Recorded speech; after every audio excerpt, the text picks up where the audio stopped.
Es-tu dans un voyage appelé vie? Stop. La vie n'est pas une plaine de jeux. Ta vie n'est-elle pas une des potentialités irréalisées? Ta vie n'est-elle pas une des visions non accomplies? Tout ce dont tu as besoin, ce Dieu. Ce n'est pas tard d'obéir Dieu. Ce n'est pas tard d'atteindre ton destin. Suivez ce programme qui transforme les vies avec le prophète Philippe Banda et votre vie ne sera plus la même.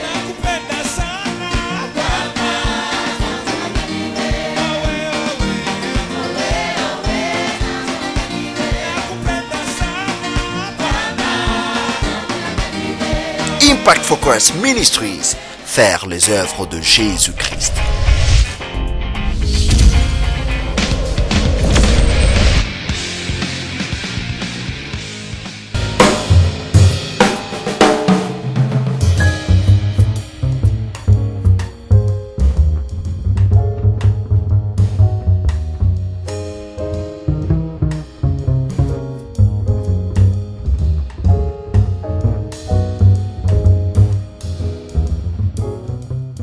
Prions.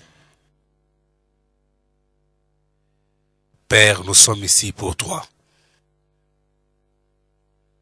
Nous avons essayé toutes nos voies. Nous avons essayé tous nos moyens. Et nous avons réalisé que tout ce que nous gagnons sans l'approbation du ciel, nous perdons cela. Certains d'entre nous sommes ici pour recommencer à zéro. Certains d'entre nous se mettre les choses en ordre. D'autres pour recevoir les bénédictions. D'autres aussi pour être complètement restaurés dans leur corps. Nous savons et nous croyons que tu es tout ce dont nous avons besoin. Au nom de Jésus. Au nom de Jésus. Merci.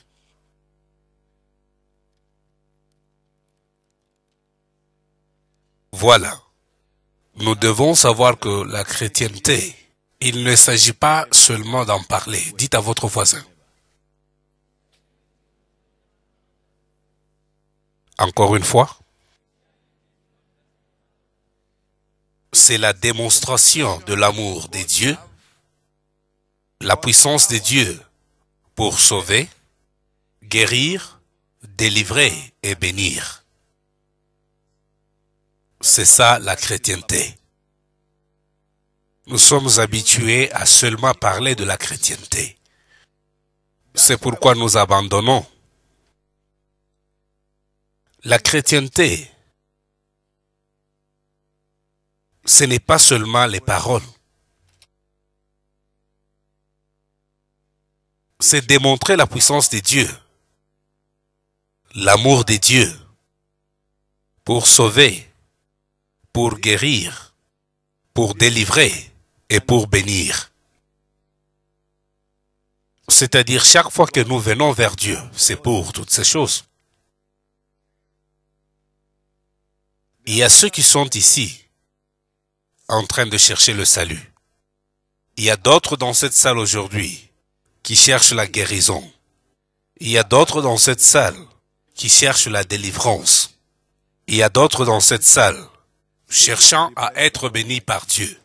C'est pourquoi nous venons à Dieu. Nous sommes ici à cause de lui. Dites à votre voisin. Encore une fois. Jésus-Christ n'avait pas seulement parlé à propos de la puissance de Dieu, mais il avait démontré cela. Il n'avait pas seulement dit Dieu a la puissance, Dieu peut guérir, Dieu peut délivrer ou sauver. Non, plutôt, il avait démontré cela.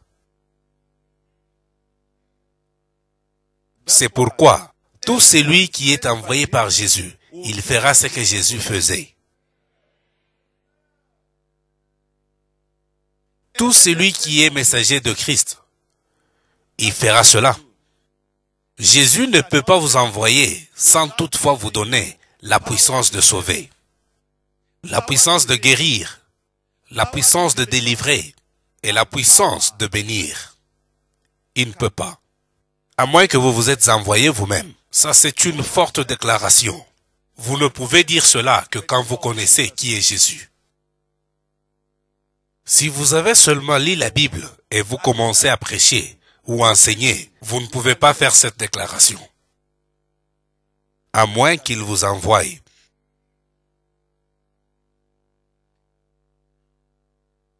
Aujourd'hui, c'est l'enseignement.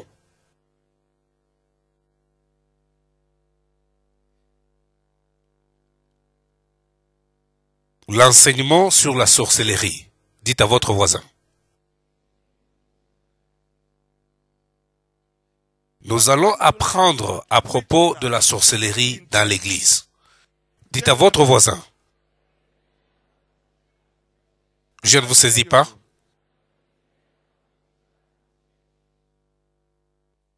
Vous vous demandez comment suis-je arrivé à ce point? J'avais ceci et cela. J'avais une bonne santé. J'avais une famille. Je faisais les affaires. Je voyais un bon futur. J'avais des amis qui m'aimaient. Maintenant, je suis seul. Qu'est-ce qui était arrivé pour que vous puissiez vous retrouver là où vous êtes? Galates 3, verset 1.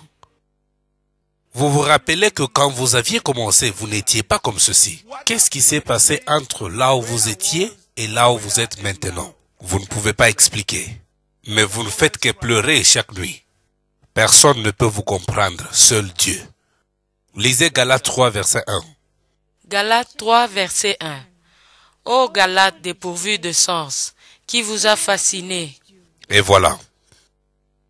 Ce qui vous est arrivé, c'est la sorcellerie.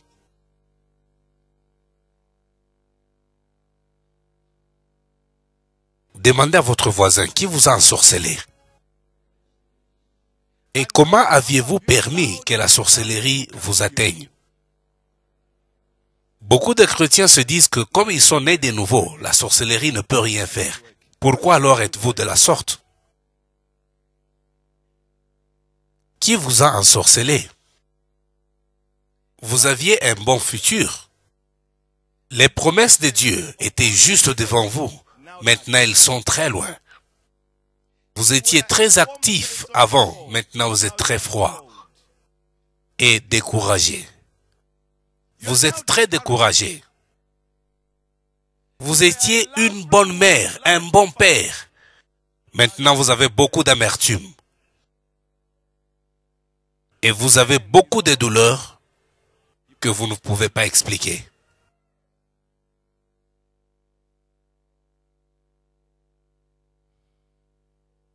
Vous étiez entouré des amis.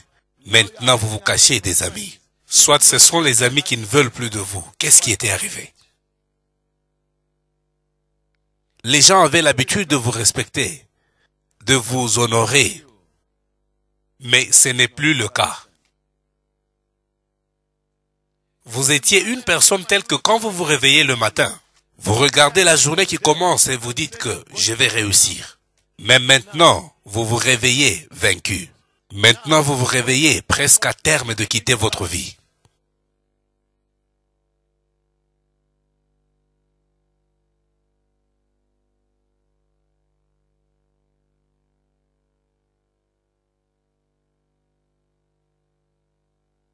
Vous n'avez plus de joie. Vous n'avez plus de paix. La joie est devenue temporaire et vous le savez. Votre joie est temporaire. Ce n'est plus permanent. Et vous avez même peur d'être content. Parce que vous ne savez pas combien de temps ça prendra. Vous avez peur d'être content.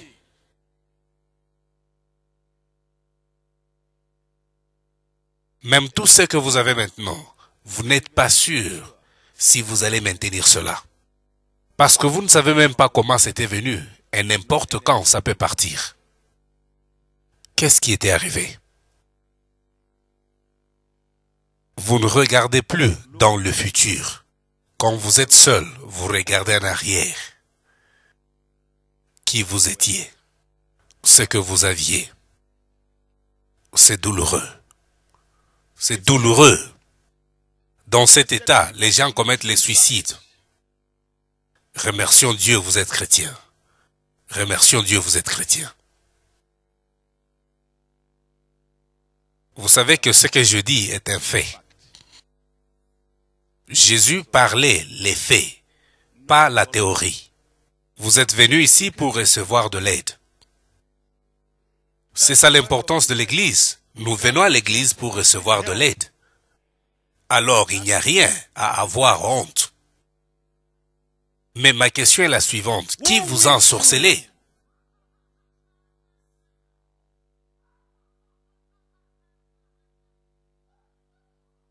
Beaucoup de chrétiens aujourd'hui dans cette salle, même ceux qui sont au rez-de-chaussée, souffrent de certaines formes d'attaques venant de Satan à travers la sorcellerie. Certains d'entre vous êtes complètement par terre à cause de la sorcellerie. Vous ne savez pas par où commencer. Vous ne savez même pas quoi dire à vos enfants. S'il vous plaît, mettez-vous. Les gens ont pratiqué la sorcellerie sur vous. Pratiquez la sorcellerie sur vous. C'est une obligation pour tout chrétien de savoir comment vaincre la sorcellerie. C'est une obligation pour tout croyant de connaître comment vaincre la sorcellerie. Dites à votre voisin. Les gens vont sur le lit d'opération, quittant la maison avec juste un petit problème, mais ils sortiront de là morts. La sorcellerie. Une femme qui faisait cuire quelque chose dans la poêle, elle s'est juste brûlé un doigt dans l'huile. Elle va à l'hôpital, on coupe tout le bras. Pourquoi? Prenons l'exemple d'un accident d'automobile. Juste un craquement sur le pare-brise et un frottement à la voiture. Mais vous trouvez quelqu'un mort à l'intérieur. Comment?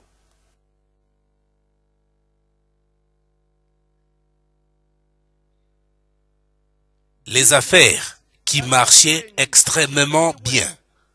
Et tout le monde ne cessait de parler de votre évolution. Soudainement,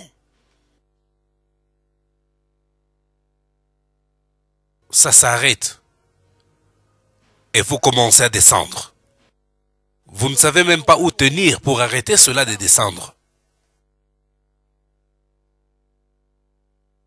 Il y a des gens qui ont chassé tous les membres de leur famille à cause de la sorcellerie. Un homme marié et qui a déjà des enfants.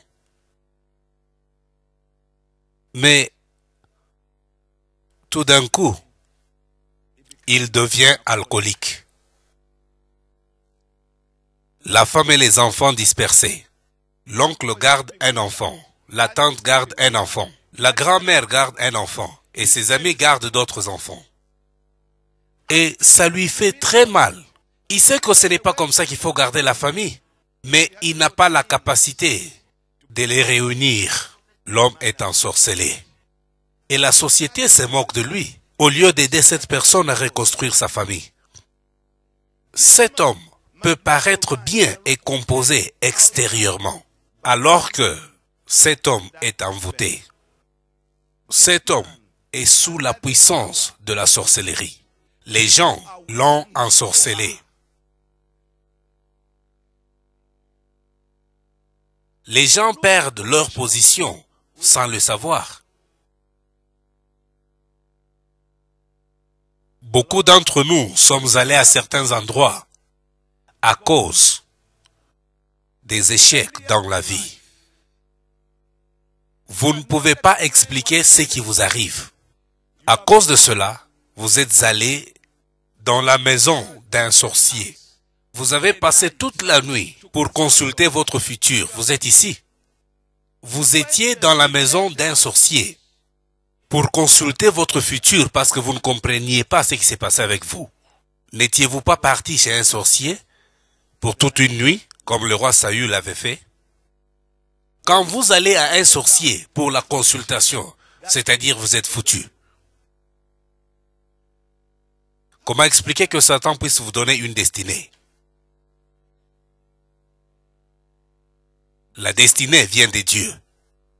Pourquoi ne pas aller vers Dieu? Pourquoi ne pas aller à l'église, qui est la maison de Dieu?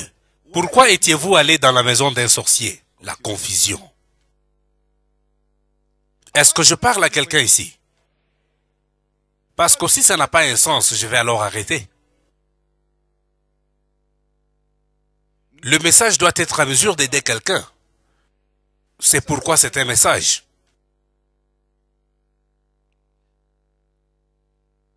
Le seul moyen qu'un chrétien peut être vaincu, c'est dans sa propre ignorance et complaisance.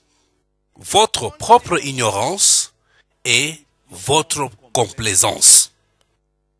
Quand vous arrêtez de faire ce que vous faisiez avant, vous faites maintenant les affaires et tout marche bien. Alors vous arrêtez de lire la Bible. Vous arrêtez de prier. Vous arrêtez la communion fraternelle avec les autres. Vous ne venez plus à l'église. C'est juste un problème de temps. Et cela peut prendre 10, 15, 20 ans, mais vous allez descendre. La complaisance. Qu'est-ce que c'est que la sorcellerie? Demandez à votre voisin. La sorcellerie, c'est une contrefaçon d'une autorité spirituelle. La sorcellerie, c'est une contrefaçon d'une autorité spirituelle.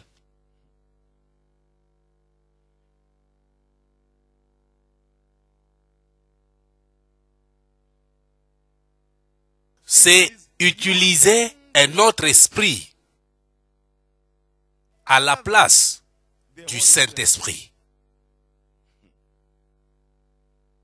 C'est utiliser un autre esprit à la place du Saint-Esprit. Pour faire quoi? Pour manipuler. Manipuler. Pour dominer. Pour contrôler. Et pour intimider.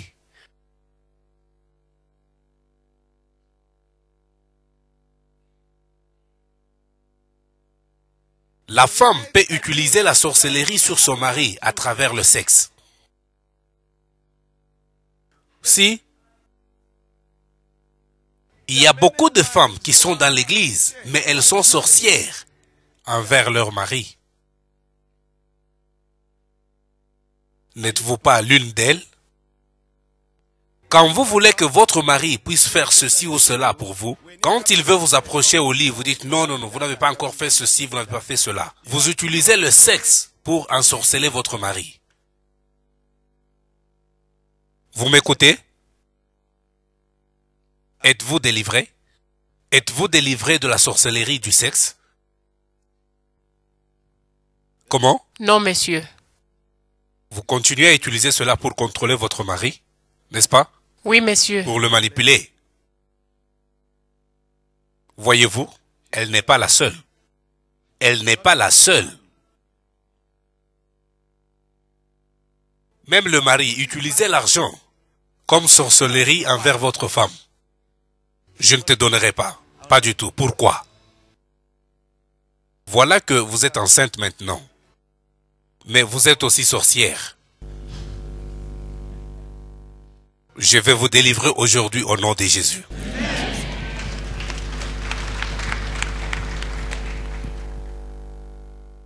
Un enfant dans la maison peut manipuler son père ou sa mère. Même un enfant dans la maison peut être sorcier. Si. Papa, je ne vais pas faire ceci. Pourquoi? Les enfants sont des bons manipulateurs. Et cette manipulation, c'est l'esprit des sorcelleries. Si vous ne le saviez pas.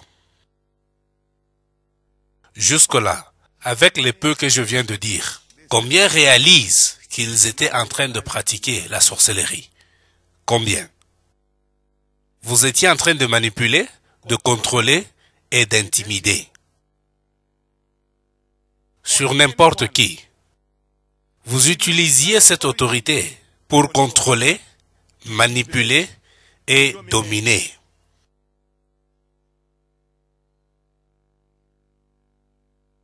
Même intimider. Mais derrière tout ceci, il y a le diable. Derrière la manipulation, la domination, le contrôle et l'intimidation. Derrière tout ceci, il y a le diable.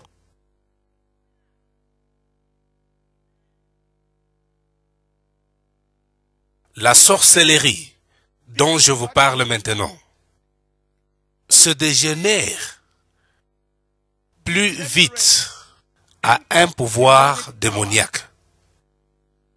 Ça ne s'arrête pas à un niveau. Ça s'empire pendant que la personne pratique cela. Ça deviendra un pouvoir démoniaque.